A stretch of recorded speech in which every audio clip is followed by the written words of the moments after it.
Introducing the Paddy Power World Darts Championship.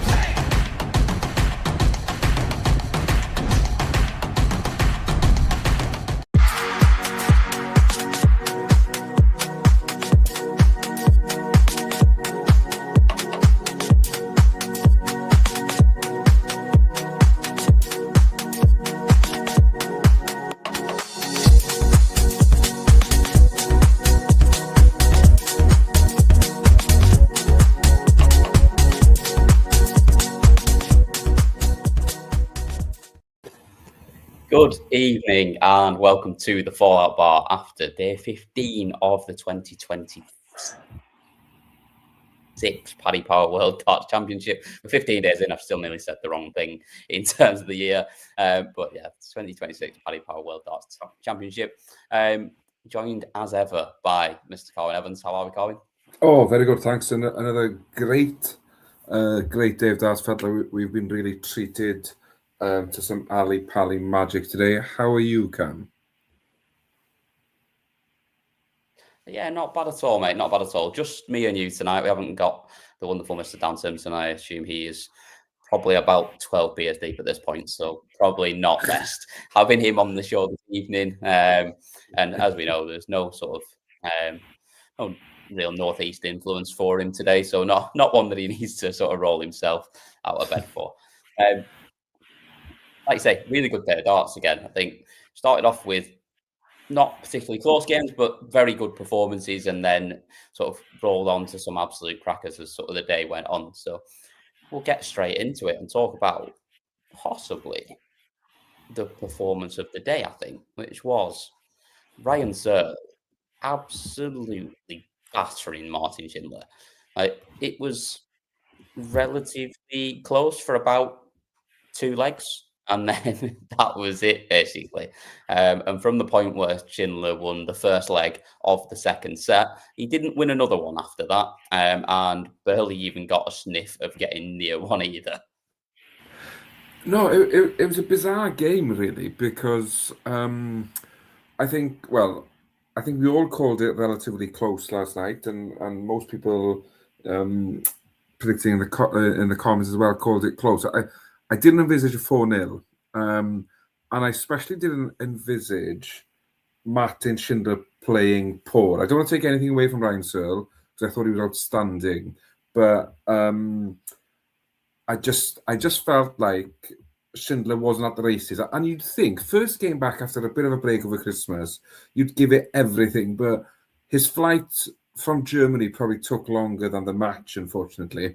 And it was a performance to forget, and sort of credit Ryan Searle where credit needs to be given. He came up with a professional attitude to the job. Once he got into the game, he just didn't look back, and he just punished Schindler. He missed a lot of darts to double Schindler, but Searle just punished him time after time after time, and it's sort of given me a bit of a Johnny Clayton headache, because I do think should Clayton get past Harrison, he would face Searle. Yeah. Which, well, obviously Searle has to beat James Hurrell. I'm not taking anything away from James Hurrell as well, who played it fantastic last night. But it's sort of just giving me Clayton in the semi-final might not be as straightforward as I thought it would be. Yeah, players like that, certainly. Like you say, the performance was excellent from him. He was given opportunities early on. I think Schindler went 2 from 13 on the double in the first 2 sets. Most of those in the first set as well, where he was sort of 1 from 9. And he just took advantage of those opportunities. But like you say, from that point onwards, he just continued to get better and better. And sort of his average increased every single set. And in the final set, he didn't even give Schindler a dart at double. I know Schindler didn't play that well in it, but it was impressive just the way he just played the board, took his opportunities early on, and just absolutely played him off the board from there. And he's someone that we sort of expect to see this more from Ryan Searle, don't we, essentially? Like, he's such a talented player, but we don't see it often enough. No, and I think that's exactly it. And it's sort of watching this game. I was thinking about last night's show when we were talking about Luke Woodhouse and sort of what we expect Luke Woodhouse to do over the next year. And I think Ryan Searle's in a similar position, really. He's been around long enough now. He's won enough big matches on stage and won enough on the floor. He needs to take the next step. And I feel like with Ryan Searle, what he needs to do is bring his B game up. As in, the A game is there, and we know he can hit 100 plus average for fun, and he's more than capable of doing that in consecutive matches. What he needs to do now is bring that 85 game up to 93, 94. So when he's not quite at the races, he is competitive and can nick a win with a decent average. But yeah, he'll hope to continue this form now. And again, it's in this quarter of the draw where you're thinking there's a semi-final in it for me. As in, everybody left in this quarter will fancy facing, I don't want to jinx Littler, but based on what we've seen, if it's anybody but Littler, somebody's played out their skin, will fancy a game against Littler in the semi-final. So there's a lot for these players in this quarter of the draw to play for still, which is what you want, really, isn't it? Yeah, definitely. Like you say, it does feel, certainly this section feels absolutely wide open at the moment. And yeah, there's an opportunity for someone to go and not only sort of make a hell of a lot of money, but also potentially go on and make a world final, or at least, like I say, a semi-final, and like maybe on a hiding to nothing the way things have gone so far in this tournament. We have got a clip from Ryan Searle, so we will hear from him now. As ever, all of these clips will be in full for you on the YouTube channel once we are done. But here's what he had to say after his win. I think obviously playing for £1 million sort of helps. You know, if you can't focus yourself and get yourself prepared for this, then, you know, I don't think you should be playing the game, you know. So I kind of joked to my grandparents about, you know, they'd say to me about tournaments, and I'm just saying to them, like, I'm just focusing on the Worlds at the end of the year. You know, it's $1 million that can change your life and, you know, make a massive difference to your rankings. And it's nice that that's going well at the minute, and I feel like I've got more gears to go. Do you think you're heading in the right direction again, because you were knocking on the doors of top 16, top 10 and so on? Do you feel that this is the right path again for you, that this time you're more equipped to go and do it? Yeah, I just feel like, because there's probably two people on the tour that care less than me, and one of them's Ryan Joyce and the other one's Gary Anderson. I don't think there's probably anyone else that cares less than I do. And it's just about focusing and getting your head right. And like I say, if you can't get your head right for £1 million at the end of the day, then you shouldn't be playing the game. And yeah, it's a great insight. It's just not asked. Yeah, it's hard to disagree with them though, because yeah, if you can't get it for the Worlds, then you're definitely playing the wrong game. Yeah, definitely. When there's £1 million on the line, and like you say, he's ranking, like I say, he's in a really good spot now. Like, one more win pushes him up into the top 14 in the world, which is, like I say, that's where all the opportunities come. You get in that top 16, it's hard to end up out of it, or sort of to drop too far down because of all the opportunities you get at that point. So big for him if he can do that. On to the second game of the day then, and I fancied Rob Cross would win this game. I did not think for a second it would be 4-0. But we saw sort of reasonable performances from both. Like, they both upped it from what they've done so far. They've both been sort of low 90s, 90-91 for the first couple of games, and both upped it a little bit. But Cross was just more clinical, and in the end, that made the massive difference. And he managed to go on, and despite most of the sets going deep, he made sure he was on the right end of them. Yeah, I actually called this 4-1 to Cross last night, so I'm feeling a bit smug after getting close to this one. But they played a bit better than expected. But it was a game where, in two players really wanting a big performance and a big win, that Cross just had a little bit more about him. I don't think it was a 4-0 game. It didn't feel like a 4-0 game when I was watching it. But I don't know, Hector just seemed a bit flat. As in, he did his walk on and he seemed up for it, and he threw his flame into the crowd. And it just seemed then that it was all a bit of a chore, a bit of a struggle, and that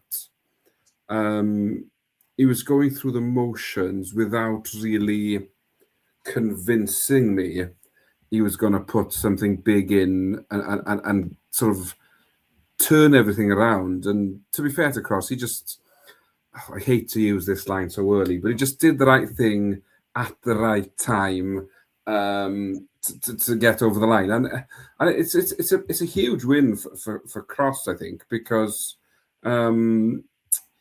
he is sort of somebody who's struggled this year and obviously doesn't get easier in the next round, but at least you get a shot at Littler in the next round, which is, I guess, what you want of the world. It's all you can really ask for, isn't it? Yeah. Well, I mean, I suppose you could ask for someone else to beat him early on and then you don't have to play him, but that's other than that, just getting the opportunity to play him.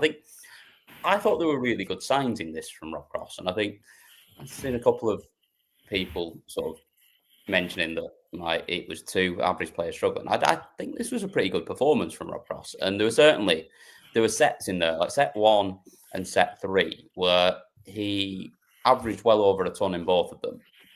Now, when you're throwing first in those sets, you're going to struggle to get beat if you do that on your own throw, and they struggle to lose those sets against Littler as well if he can do that. So if he can, it's one of those sort of feels like if he can win the ball, put in those performances on his own throw when it's most important to do it, he can sort of put him under pressure. And we've not really seen that yet. Like I say, we've seen him tested a little bit, like Labanowski's put a little bit up to him, and but nothing that he's never really been under pressure. He's never been losing sets. He's won everything to 0 so far. And you just don't know at that point where he's not been challenged yet how he will respond. So I think there are good signs in the game for Cross, and I think it's a lot better than we've seen from him for a while. And look, he's won on this stage. He's lifted the trophy. Like, he's not scared of playing anyone, and I don't think he's someone that will flap if he gets played off the board for a set either.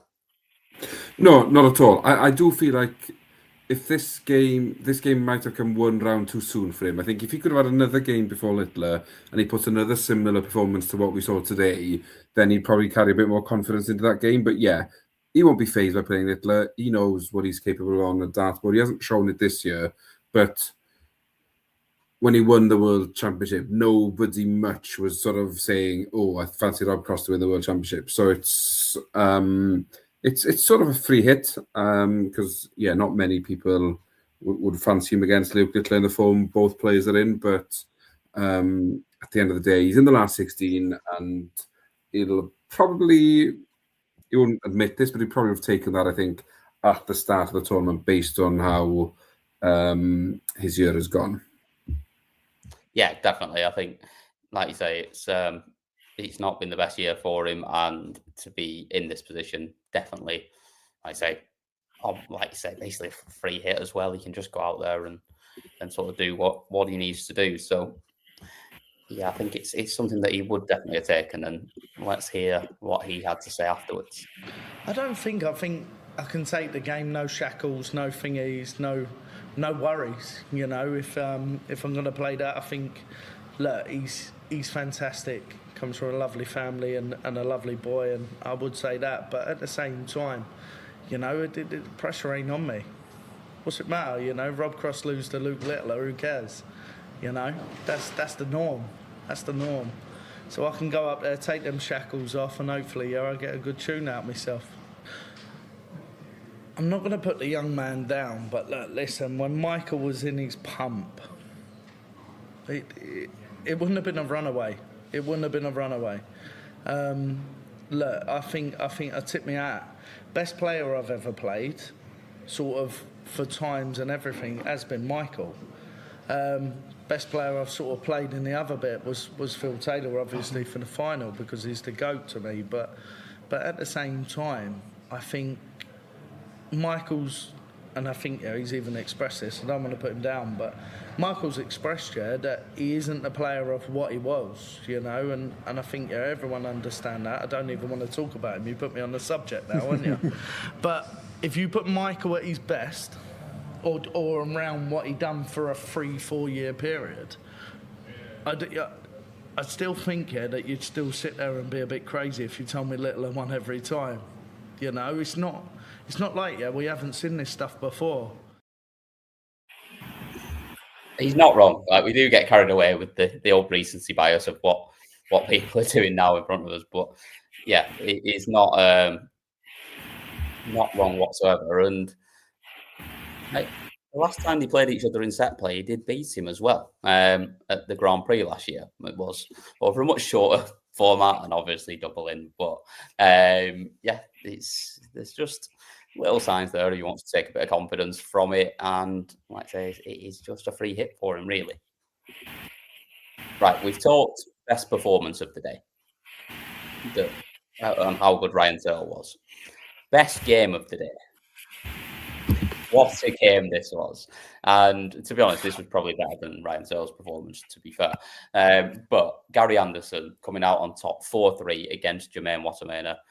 4-3, 5-3 in the final set to Gary Anderson. Exactly the same as when they last played on this stage 5-6 years ago as it was now. What a game this was.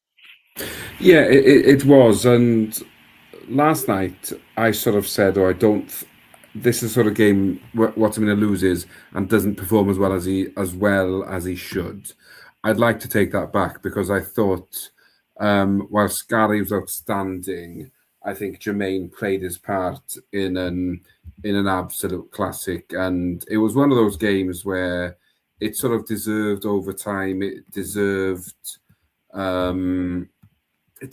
that sort of extra bit of drama at the end, because from 3-1 down, for Wattimena to sort of come back and force a last set decider was very impressive, because it could have been easy for him just to throw the towel in and get rolled over 4-2, but he thought, I've got a bit more left in me, and he pushed Gary. And I think both players' reaction at the end sort of tells you everything you need to know about how gutted one player was and how relieved Gary was to get over the line. And that's what you want, really, is that sort of drama, isn't it? It's why we love darts, it's why we watch it. It's because you get those moments where two players give it absolutely everything and produce a spectacle. And it does feel a bit like Gary. I'm not saying he's back to his best when he won the world titles, but he keeps reminding us that, yes, there's a lot of young kids doing amazing things on a dartboard, but don't rule out the old guard just yet. Yeah, I'm with you on that. I think the scoring power from him was ridiculous. 14 180s, 28 140s. That last set, it felt like it was almost every visit that they were both hitting 140s, 180s, and just powering everything in. I think someone just said that in the chat as well. I think is MJJ just saying that it was sort of dizzying, because it just, all you were hearing every visit was just the same again. It felt like it was like an old CD that had got stuck, and it just kept repeating the same thing over and over again. And yeah, the performance from Gary, I think it was just properly world class. And like I say, it's tough to say he's back to his best, because we know how good he is, but it was as close to it as you'll sort of get. And I am going to give him a bit of a pass for him, though. That attempt at the double 12 for the 9, I live close to that. Come on. Yeah, it did feel like, let's say it slipped out of his hand. Let's give him the... He got excited, didn't he? Yeah. Like the way that it was going, the noise in the room, everything else. I think it just got to him a little bit as he threw that one, and maybe just slightly overpitched it. Yeah, we'll give him the benefit of the doubt. Yeah, absolutely. What he does, though, now, after that result, is it gives us El Clasico. It gives us in the next round without spoiling what's coming at the end of today's action. Gary Anderson against Michael van Gerwen.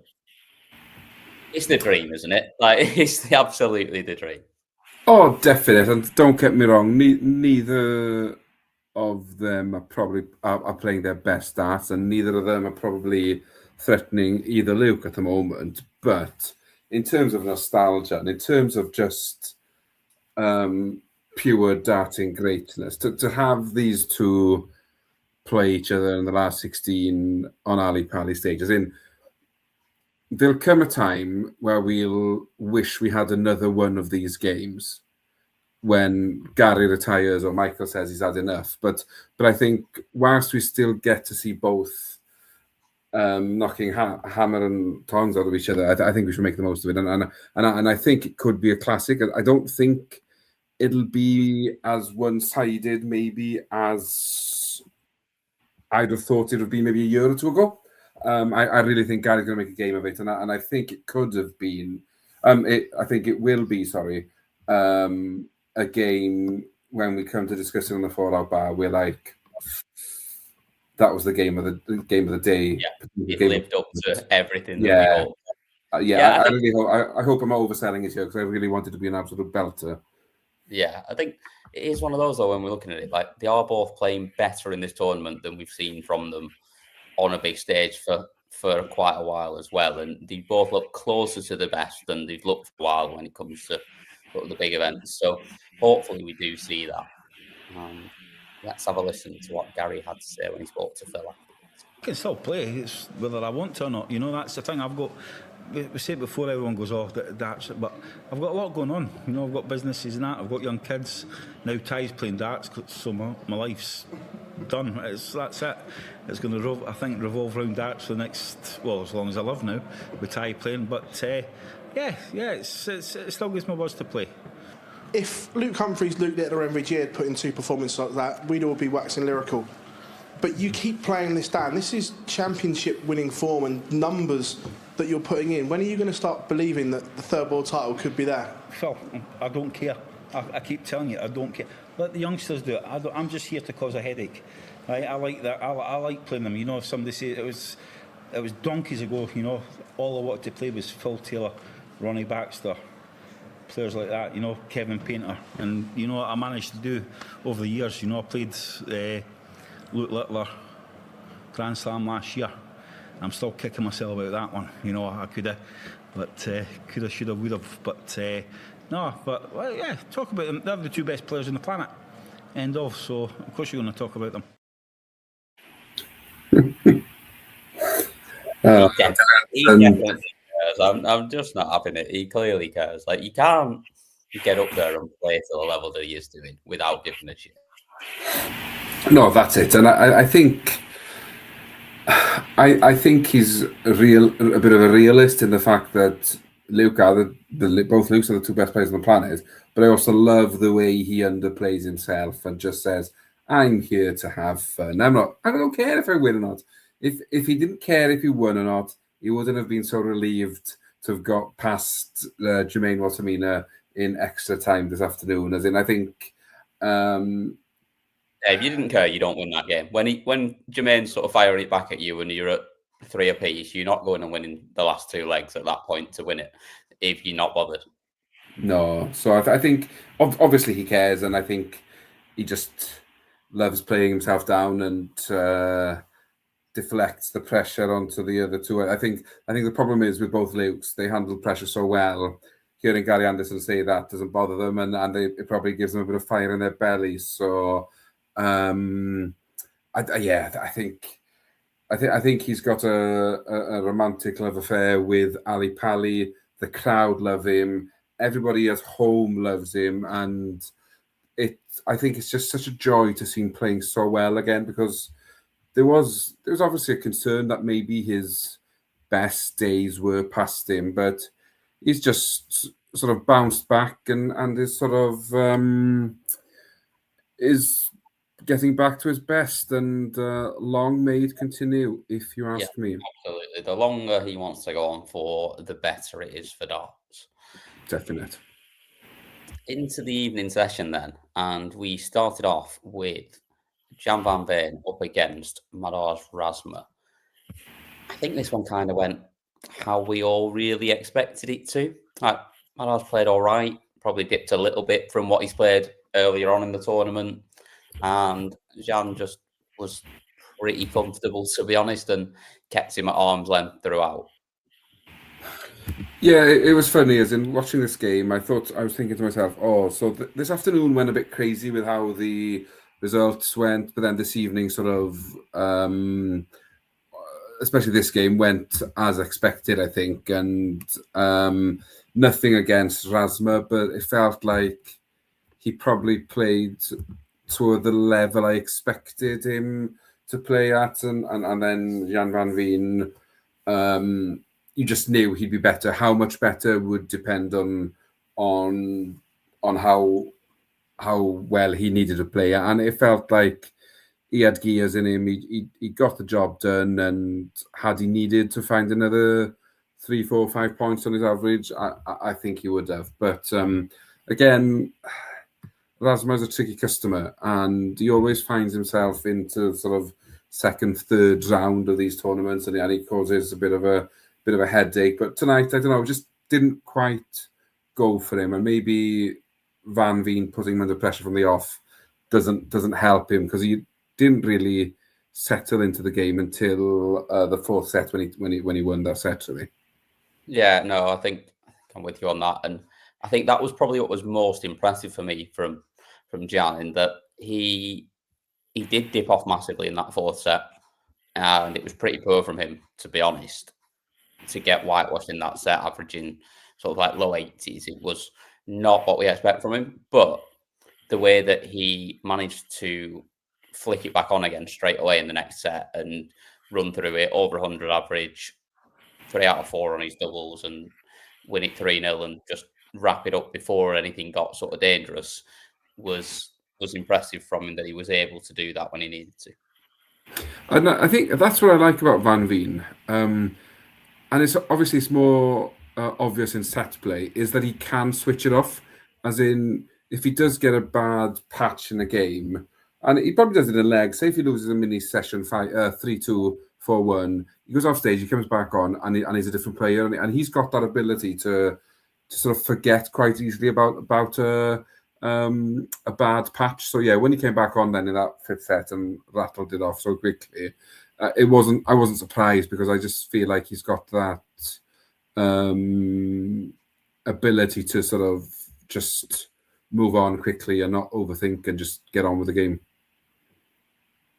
Yeah, definitely. He spoke to Phil as well afterwards, so let's hear from him, and then we will get on to the second game of the evening. Good question. No, I don't feel like one of the elite players. I know everyone projected me as probably a third or fourth favourite, according to the bookies, to win the World Championship. But before this tournament, I didn't even win a game ever here. So I threw that straight out of the window. And there's so many great players still in this tournament, and even out of this tournament, so many good players. So it's still feels weird to me. And 2 questions ago, you asked me to pinch myself. I'm still pinching myself to even be number 6 in the world, and that's where I am at right now. So I need to start believing in it, and so it's difficult. But if I keep playing the way I do today in the past 12 months, then yeah, I'm part of the great group in the world right now. 100%. I think for me, as a Dutchman, I'm in the shadow of Michael van Gerwen. As a young player shooting up the rankings, I'm in the shadow of Luc Littler. So for me, it's 100%. It's a help that I'm in the shadow of someone. If I would have been German, it would have been very difficult, because now, as you said, Martin Schindler, you had Max Hopp, you have now Gabriel Clemens, you have Nico Springer, of course, shooting up the rankings. So for me, it's really helpful to be in the shadow of Michael van Gerwen. I'm number 2 of the Netherlands right now, but not all the pressure is on me. Everyone's looking at what Michael's doing. I'm just in his shadows. So yeah, that's really helped. I love sort of how, like, the way he speaks, and that he doesn't get ahead of himself. He doesn't get too hyped up about himself, but you know that he's just focused on doing what he can. I do like, though, that he basically just said there that it would be a lot harder for him if he was German because he's clearly better than all those German players. He didn't say those words, but that's basically what he meant was, I'm much better than all of them. And then I would be like, there'd be a lot more pressure on me, whereas there is still Michael van Gerwen. I think he's doing a bit of Gary Anderson here and underplaying himself. I don't think he's in Michael's shadow. As in, obviously, what Michael's done for the game is great, but I think Van Veen is very much forging his own career. And the fact that you're number 6 in the world, you're not hiding from many people. As in, the fact he's so tall as well is very hard for him to hide behind anybody, really, in darts. Yeah, but, not a problem that I have, I'll be honest. No, but I genuinely think, as in Van Veen, this is only the start for him, and I'm expecting some big things over the next few years, potentially even next year. As in, I know his name's been touted around for the Premier League, and I'd welcome it. And I think that would just be the start of him forging a very long rivalry with Luke Littler. I think at the moment he's probably the one who has that spurt in his game to really test Littler. Yeah, with you on that. And I think like the levels that he can produce, he is that one that coming out of the pack that could definitely do that. I'm going to let you get away with the fact that you said big things from him next year, because like the final is next year. So I'll let you get away with that one, because I think he's still in with a massive shout when it comes to this tournament as well, to be honest. Yes, obviously I meant by January the 3rd could start the big things for him. That's it. Well, on to another person who has a massive shout in terms of this tournament, and that is the world number 2, Luke Humphries, who came through a serious test tonight up against Gabriel Clemens, who played as well as we've seen him play since he made the semi-final. Yeah, I didn't expect this at all from Clemens. I didn't expect him to... Not that he hasn't got the game in him. I think the fact that we haven't seen it from him for a while, and it was nice to see, actually, because I think I think both players need this moment. Obviously, Gabriel Clemens gutted to have lost the game, but I do feel like just having that game in him and having that performance in him will give him confidence ahead of 2026. And I think that was it the 3rd set where he just went absolutely bonkers. 4th set, sorry, when he went absolutely bonkers, 115 average. And just showed that he's still got that game in him. And again, I think Humphries would be very happy not to see it go to a last set decider, because could have got a bit tricky for him then. But personally, I'd have loved it. Just who doesn't love a last set decider when it comes to darts? Oh, definitely. Yeah, there was the I think it was leg 4, wasn't it, of the final set, where Clemens missed 3 at tops, well, tops, 10s and 5s, 3 at 40 to take us to that deciding set. And I think that was obviously a big moment, and the pressure seriously would have been on Luke at that point. But I think the biggest moment for me in this was the 3rd set, where Clemens came back and it was 2-0 to Luke. He was 2-0 up at that point and cruising. Clemens then fired in the 1-2-5 with the 2 bullseyes, and then an 11 darter straight after that to get back to break through and get back to 2 apiece in that set. Was throwing for the set and left himself on 66 after 12, but Humphries with a ridiculously good leg, taking out in 12 himself to break and win that set and go 3-0 up. Otherwise, this could have been a very, very different game. Oh, definitely. And you you sort of knew, I guess, from 3-0 that Humphries would get over the line. It was just a case of when and not if. And but again, I love the fact that Clemens gave us a bit of excitement, a bit of entertainment, and pushed Humphries. And I guess from a Humphries point of view, yes, he hasn't put down the marker that Hitler and Clayton did in getting their big wins. But sometimes you just need a bit of a tester as opposed to a walkover to really sort of get your head in the game. So yeah, I think he'll be happy with that performance, and especially fighting off that comeback from Clemens as well. Yeah, I think that's more helpful than just rolling someone over for you, definitely, for the tournament going forwards. And that's probably my only concern with Littler so far, is that as much as he's played ridiculously well, he hasn't been really tested yet. And when it comes to it, he might get tested for the first time when we're deep in the tournament or in the final, and you've not had to do it already. It can be tricky at times, but yeah, because it gets tougher from here on in now, doesn't it? So yeah, absolutely. So let's hear from Luke Humphries, and then we are on to the final game of the evening.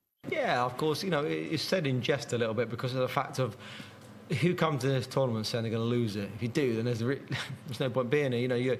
You say it in a way where I'm going to win this, because if you don't believe that, you won't win it. If there's no one in this tournament that's going to say I'm not going to win this tournament, then they're going to win it. They just won't. So yeah, of course, it's a bold claim. If it comes off, there's a couple of players that have said it and not worked out for them. So I'm hoping that I'm not a part of that. But of course, like I said, it's in jest. I think I'm going to win it, because you have to have that positive that mindset. So I hope it comes true. But I know I've got a lovely tough running from here on. So yeah, it's going to be a tough one for myself. But I feel much capable of doing what I did in 2024.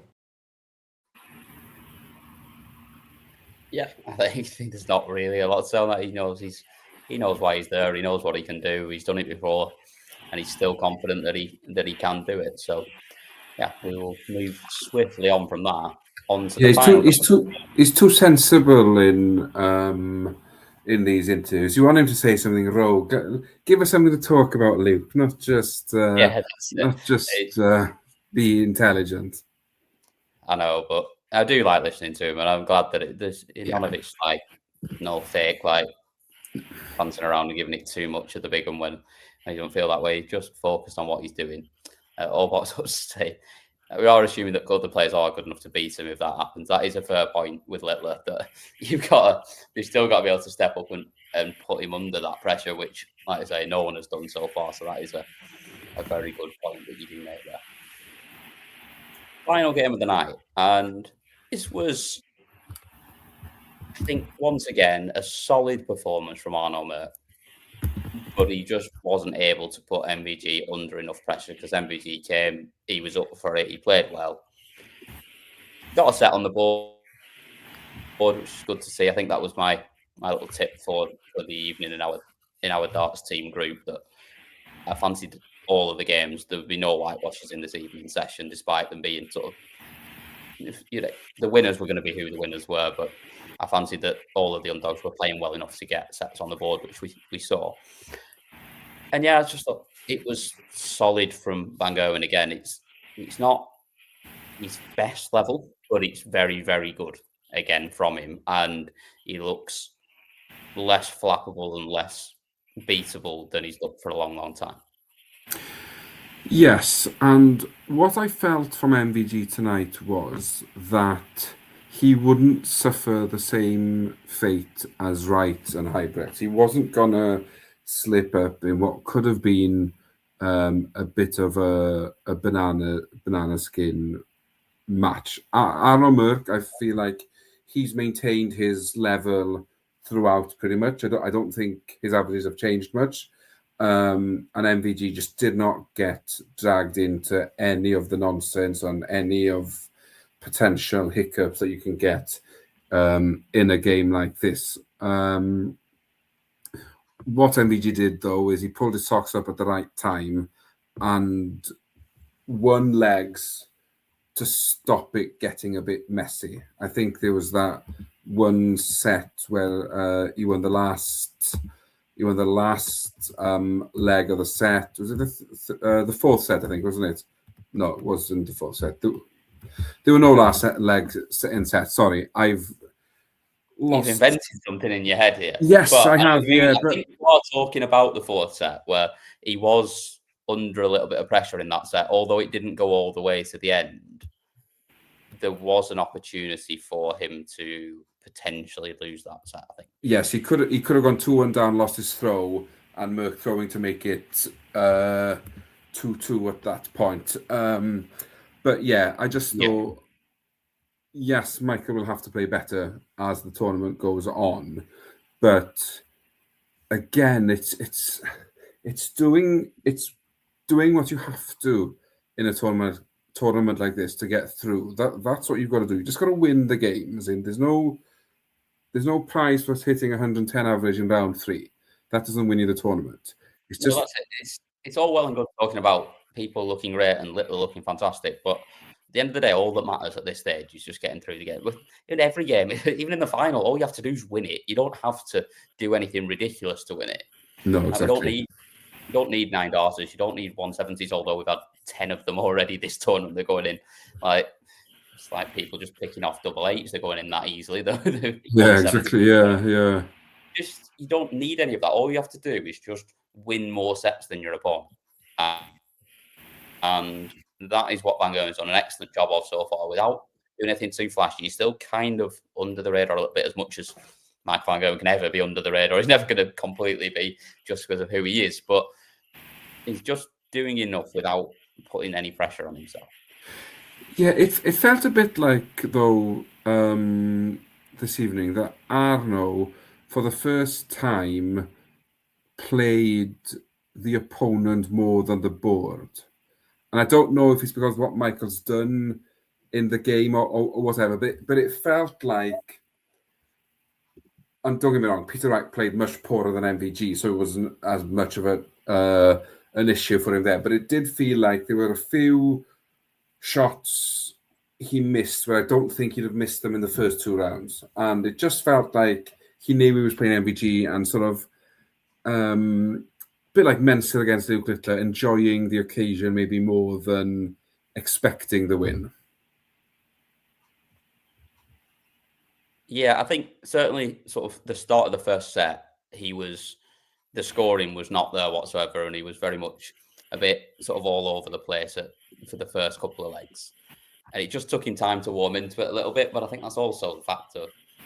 It's his first time here. He's gone through the first 2 rounds without looking too worried about it, but it's all of a sudden coming back after Christmas and looking at it as an opportunity to go and be another former world champion and get yourself to a point where you're getting very close to winning tour card potentially if you win another couple of games.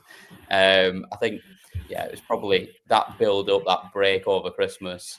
It's tough to come in and just hit the ground running, especially when it's your first time doing it.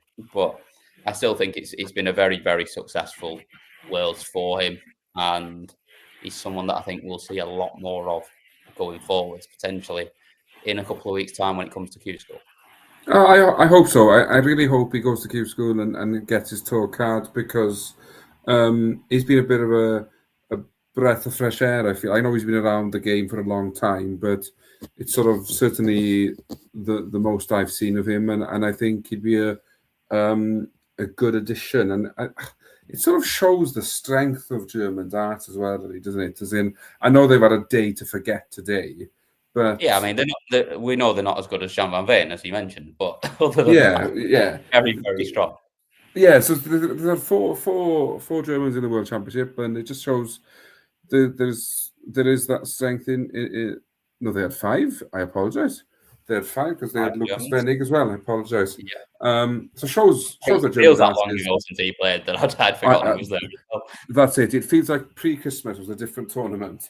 But yeah, I think we'll definitely see more of him in the near future, I think, and he'll be causing more headaches on tour next year, I feel.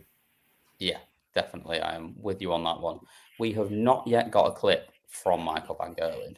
I assume that's because the famous Mr. Phil Bars is out celebrating after both Gary and MVG won on the same day. He's probably not had a chance to get the clip in the back end, but it will, of course, be in full on the channel afterwards for you to watch. So that leads us straight into prediction time, and it is the day 16 coming up tomorrow. We have, once again, 6 games, afternoon session and evening session. This is your chance to get involved in the comments as well. Make sure that you have clicked the subscribe button if you want to get involved. Otherwise, you can't comment. So you need to do that so that you can do. But here we go. It is.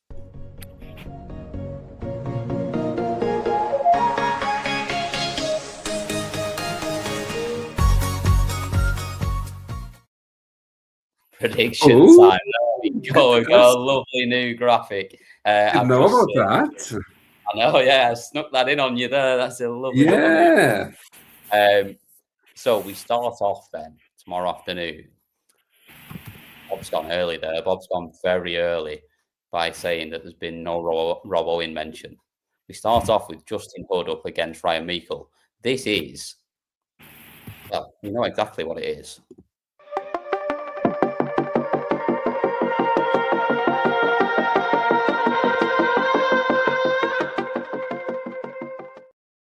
One of the players still in there that could make a difference to that Rob Owen tour card. So, yeah, there has been mention. Don't worry, Bob, it was coming. There was always going to be a mention of Rob Owen. So we'll start off with you, Carwyn, as this has implications, and you are the Wales correspondent. First game of the day, Ryan Meikle against Justin Hood. Which way are you going?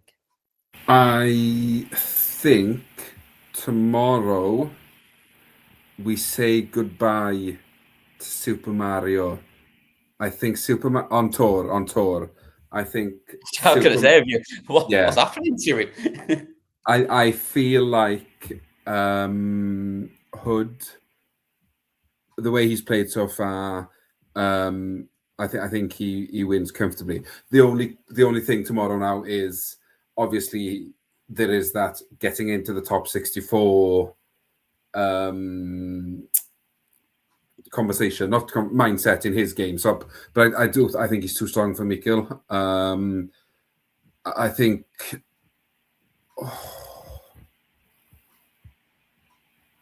If Hood plays like he did, I think he wins 4-0. But I'll give Ryan Meikle a set to play it safe and say 4-1 Justin Hood. Yeah, I think this is one that when you're looking at it, like Hood's level has been higher throughout this tournament, but Ryan Meikle just doesn't go away.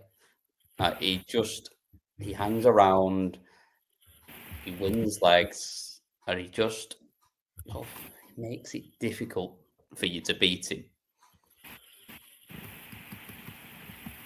Do I think he can win though? Yeah, I'm going to take the upset here. I think I might be on my own here, or there might not be many when we go through the predictions. But I think that Hood gets dragged into this, and once he gets dragged into it and we get into a deciding set and he knows the tour card's on the line, I think Meikle is the one that holds it together and wins 4-3, probably in extra legs. I think I'm with. Sorry, I was going to say. I think I'm with you. If we go to a last set, Meikle wins it. We have got loads of predictions in here again. Gordon's got it 4-2 Hood. Dan's got it 4-0 for Hood. All box ups with me, Meikle 4-3. Hood 4-0 for Ducky. And then Hood 4-2 for Paddy and for Jack. Daz's got it 4-1 for Hood. Jack's got it. He's already put that in. 4-2 for Meikle. Yep, we've got that already. Stephen's got it 4-2 for Hood. Kay's got it 4-1 for Hood. 4-0 for Murdy. Hood 4-1 for MJJ. Hood 4-2 for Bob. Hood 4-1 for Kieran. And 4-2 for Benyon. Meikle 4-2 for Bob's. It is the left-handed matchup. And 4-1 Hood for Alan. Have we got anyone else? That is everyone in there on that one. So we are then on to game 2 of the afternoon session. And this one just is a lot of fun. I think this is going to be a really, really good watch. 2 players that are playing well, having really good tournaments for them. Ricky Evans against Charlie Manby. As I'm in charge, I'm going to make you go first again, Carwyn. Which way are you going on this one? This does sort of. This is going to be explosive. It's going to be quick. I think it's going to be power It's another scoring. potential Robbo into a card watch as well on this one. Yeah, it is. I think it is obviously. Whilst they're still in, there is that risk. I don't know.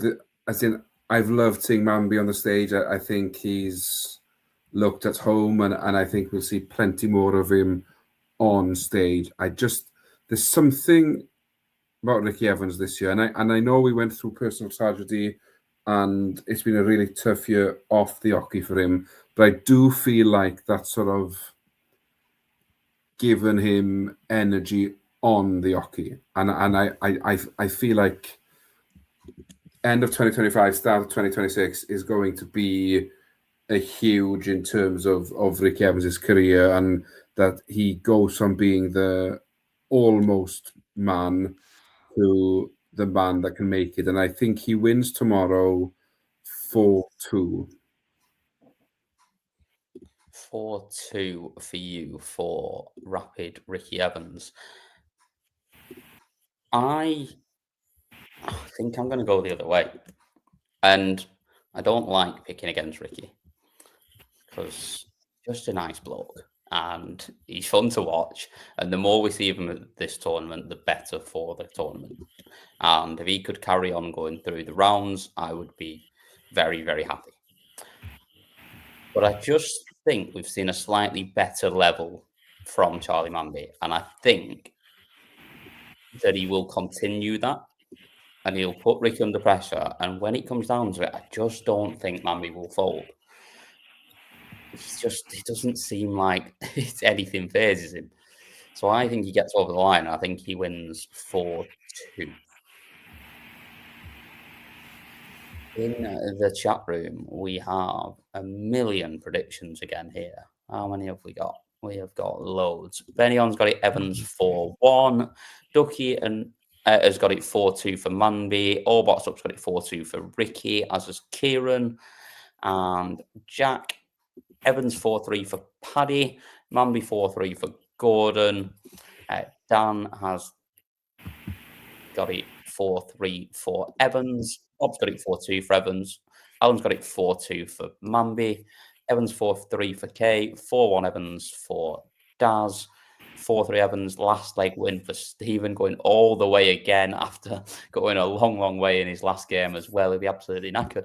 Manby 4-0 for Andrews. I can't see that. I just don't see Ricky getting rolled like that. 4-2 Ricky for Murdy. Manby 4-3 for Bobsy and for MJJ.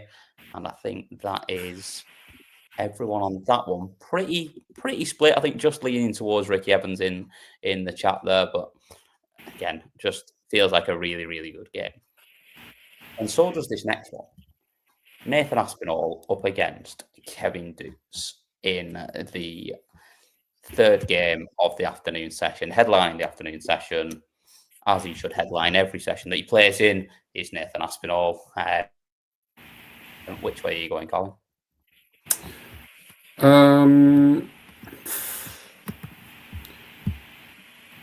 I haven't seen enough from Dukes to make any real inroads in this tournament. Yes, I know he's won relatively comfortable up to this point, but I don't know. I feel like we've seen better versions of him in the past. Yeah, I don't really think like either of them have been really tested yet, have they? No, but you just know because I'm surprised Aspinall's on in the afternoon, because we all know how much they love his walk on, but I guess you've got to put him somewhere. I just feel like when the chips are down and when you need that,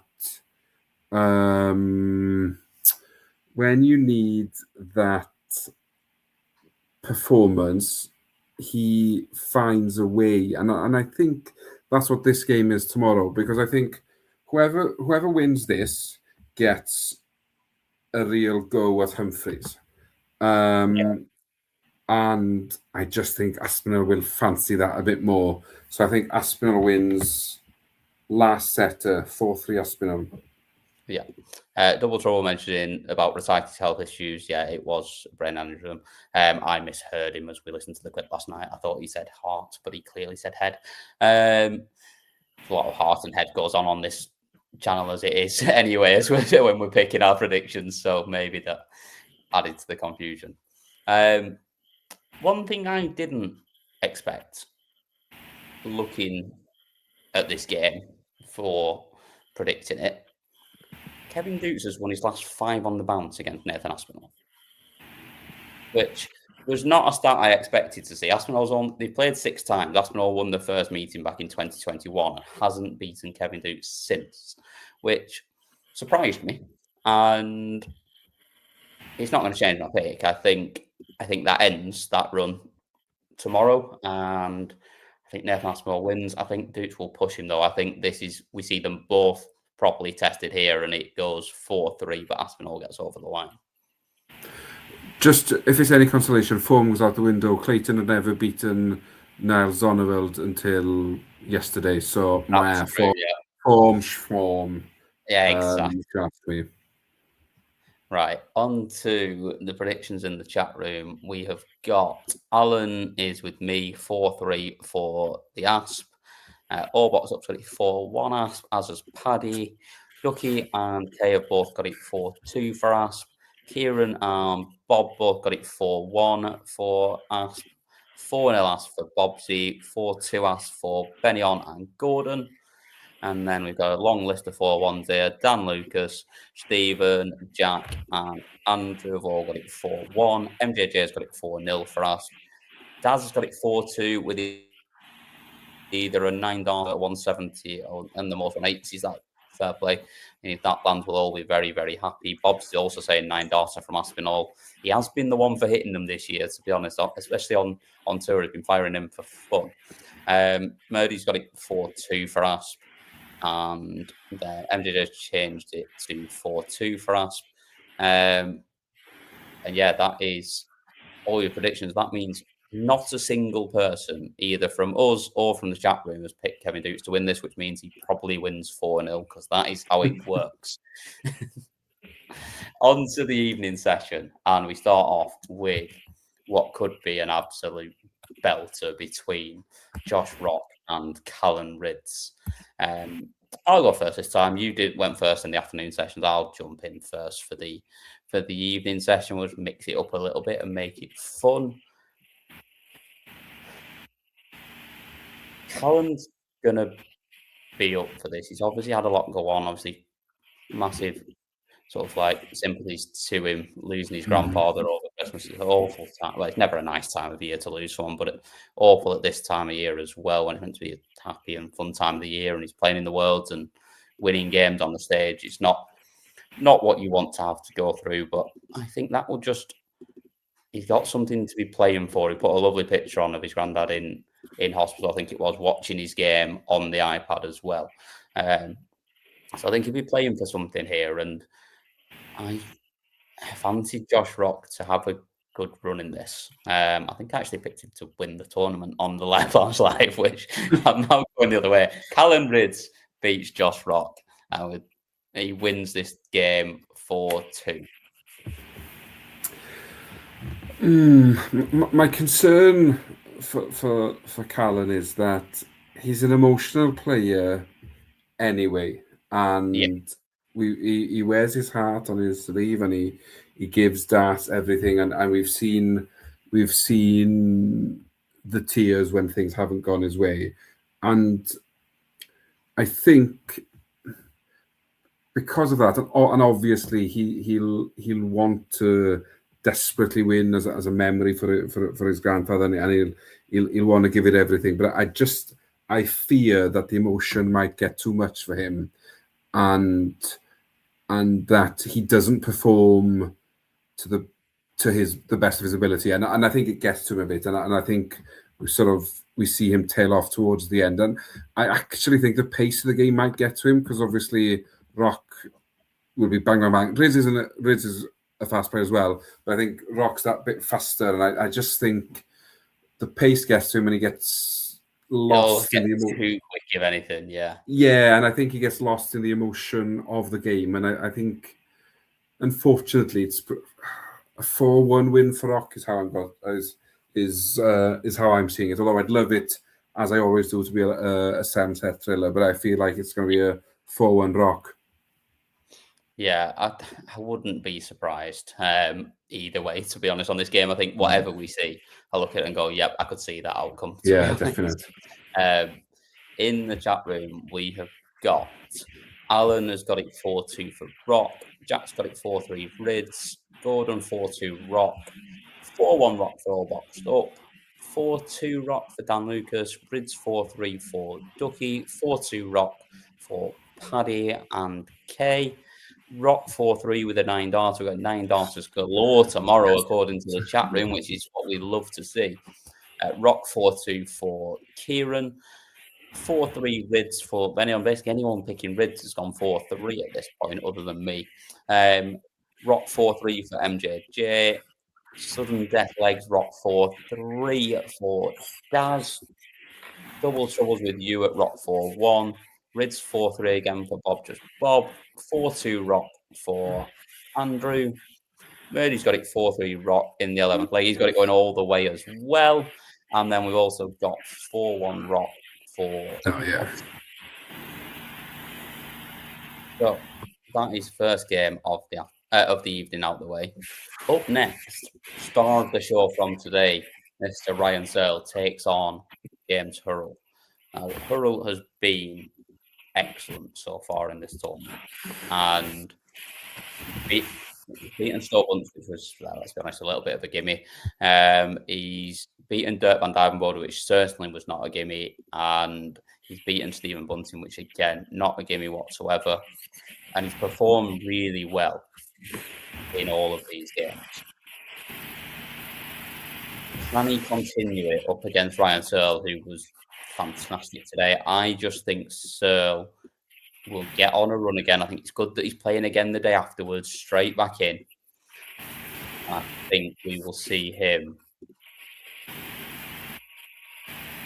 rattle through this one, and I think he wins it 4-2. I think Hurrell will be competitive enough to take a couple of sets, but I can't see him getting more than 2.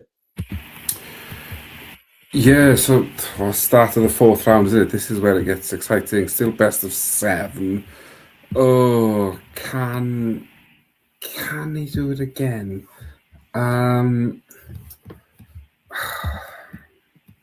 It's a tricky one to call, as in it's absolutely insane, this game. Darts in general. Yeah. Stupid game played by idiots. Yeah, because this game could have any final result, and I'd be like, yeah, there's a case for that. There's a case for that. There's a case for that. Like it feels like one of them days tomorrow. Though, literally Yeah. every single game, we're just going, yeah, I'll pick that based on something like a bit of a feeling. But if it goes completely the other way, I would not be surprised one little bit. Yeah, the one thing I'll get off the fence, but it's going to be 7 sets. I've got a feeling it's going to be 7 sets, because Hurrell won't go away. He'll slow it down when he needs to, and Sir likes to go bang, bang, bang. So there'll be a clash of styles there in terms of the way they play. I'm going to say Hurrell wins the last set decider. Hurrell last set decider. Wow. So let's see what we've got in the chat room. Alan, Ducky, Jack, and Dan have all got it 4-2 for Searle. Benion's got it 4-1 for Searle. Kay's in the 4-2 group with me as well. MJJs have not got a clue, but 4-2, yep, that's basically how we feel as well. 4-2 Searle for All Boxed Up. Gordon's got it 4-1 for Searle. Paddy 4-2 for Searle, as is Daz. Hurl 4-2 for Andy. Searle 4-1 for Bob. Searle 4-2 for Kieran. Searle 4-0 for Hello World. And Bob's got it 4-2 for Searle with another 100 plus average from heavy metal, same as today. And then a 4-2 Searle for Stephen. Will's got it 4-3 for Hurl. Double Trouble said Searle could win 5-0 if he sees the board, but according to it's going 4-1. Fair enough. And that leads us on to the final game of the night. But before we do that, the hardest working man in darts has got a little bonus clip for us. We have got Michael Van Gerwen after his win tonight. So let's have a listen to him while you all get ready with your picks for the final game of tomorrow night, which is Luke Littler up against Bobby Cross. So if I can't enjoy games like this anymore, that's the day I'm going to retire. That's the promise. He said so many crap in his life, so I don't believe him anymore. He retires every year. Do you not think he'll do that? And if he does it excite you that you've got potentially, a lot more matches? To have Gary Anderson on tour is always a pleasure, because I think he's good for darts. The way how he plays is a phenomenal dart player, simpler. I know. Fully agree, Michael. We all agree with you that there is nothing better than Gary Anderson on tour. It is good for darts. Oh, massively. And I think I like the way he sort of knows that, laughs and jokes about it, but at the same time he knows, as in, whilst he's got Gary on tour, it means that when they do face each other, we bang on about El Clasico and how big the game is, and could it be the last time we see them play each other. So I think it's just the perfect remedy for darts, really, MVG v Ando. Yeah. Definitely, it is what we all need. It's what we all want, and it is what we're getting, which is great to see. So, on to final game of the day for tomorrow, for day 16 of this year's Paddy Power World Darts Championship, and we have Luke Littler up against Bobby Cross. So, I'll go first again on this one. I mean, it is. We all know it's futile to pick against Littler because he is just stupidly good at darts, and he just keeps going on and keeps doing it and making us all look stupid. I've been religiously backing people to take a set off him up until this point, just because the value has been good. Well, it's looked good, but it's not been good because no one's done it yet, despite having opportunities. I just think what we saw from Cross today, how he was on the sets on his throw, I think he's going to push him deep in this one. And could he just rattle him if he does? If he pushes this into a 7th set? Sorry, go on then. We'll take the upset. Bobby Cross wins 4-3. Says I can honestly say that I disagree with you. I do think it's close, though. I thought you might. So. I think Littler is tested. I think he wins 4-2, but it wouldn't surprise me if 4 or 5 of those sets went to a last leg decider. As in, I feel like it's the sort of game Cross would throw the phone book out the window and turn up and play proper darts and the best he can play at. I just think even at his best, Littler has that level, and yeah, I'm not seeing enough to make me think even a bad set Littler throws less than a 95 average. So yeah, I think I'm going to go 4-2 Littler, but Cross comes out with a lot of kudos and bonus points on how he's played. Well, I'm getting some pelters in the chat. Murray said I'm brave. MJJ thinks I've had some performance enhancers. Gordon wants a pint of what I'm on. I'm on the predicting wine, of course. That's the problem. We have to have the predicting wine at this time. Oh, what's up? I think he's lost the plot. You're probably all more accurate than my prediction would be. Someone said that I wouldn't put my money on it. Let's have a look with the old sponsors at Paddy Power. 16-1 Bobby Cross. I may have 10 pence of my own money on that, to be honest. 16-1 in a 2-horse race? No, that's for the 4-3. To win the match, 8-1 though. So to be honest, yeah, I think you're better off backing just the win at 8-1 than backing the 4-3. To be honest, he's a former world champion, as in that is ridiculous to be saying that. Daz asked who's on this tomorrow. I think tomorrow it is myself, Carwin, and Mr. Dan Simpson as well. I think if we're all available, I think there'll be 3 of us. In which combination, who knows? But there'll be 3. Yeah, could be anything. But yeah, we should be back up to a full 3. Right, let's go through the predictions from the chat room. Andy's got another 9 darter. 9 darters galore tomorrow. None for 15 days and 3 tomorrow, according to the chat room, which we'd love to see. I was going to say, if there's 3 9 darters tomorrow, if there's 3 9 darters tomorrow, I'm definitely on tomorrow night. If there's 3 9 darters tomorrow, we may have the entire team on tomorrow. It may be the longest 4 bar of all time. What's up for 4-0 for Littler, as is Paddy. 4-1 for Dan, and pays the same 4-1 for Littler. 4-2 Littler for Kieran. Luke 4-0 for Gordon. 4-1 Littler for Benyon. 4-2 for Daz with the most 180s and ton plus checkouts. 4-2 Littler for Stephen. Littler 4-1. You never know. Oh, we have one more. Not just me. I'm not the only moron in the chat room. Jack has gone for 4-3 for Bobby Cross as well. And Bobsy as well. Here we go. There's a few in there. There's more than I expected. I thought it was going to be me all on my own. I thought it was going to be Johnny Clayton all over again from earlier in the year. Littler 4-1 for MJJ. 4-3 Littler for Bob, who thinks Cross will turn up and play well. And I think that is... Oh, hang on. Double Trouble's got Cross 4-3 as well.